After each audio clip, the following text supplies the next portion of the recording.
Geng LC, korang kenal tak motor ni apa? Okay, ni lah motor FZ. Besar kan? Tak percaya, kau tengok sini. Dia tulis FZ 150i. So blok dia lah kita pakai dekat motor LC korang. Oh gitu. Oh gitu permainan liciknya. Okay, geng LC, korang tengok tadi motor FZ yang besar ke dapat.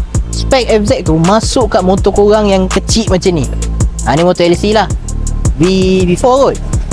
Kalau V8 yang macam gini lah motor dia rupa. Okay, spek FZ digunakan untuk motor yang besar macam tu, macam tadi korang tengok tu. Tapi bila masuk kat motor kecil macam ni, mestilah geng, respon korang mesti berbeza. Tambah-tambah pula kau pakai cam PCO, spring bar racing, memang confirm motor tu akan jadi power sikit. Kalau korang tak percaya, kau tengok hasil dyno ni 18 dekat 19 mat. Power dia pun sesedap rasa, sedap bawa atas highway. Kalau korang nak buat package ni, ni dia punya package 999. Satu hari boleh siap. Tapi kalau korang nak power lagi, korang ambil yang stage tu. Power confirm 19 ke atas. Okay, tapi modal dia keras sikit lah.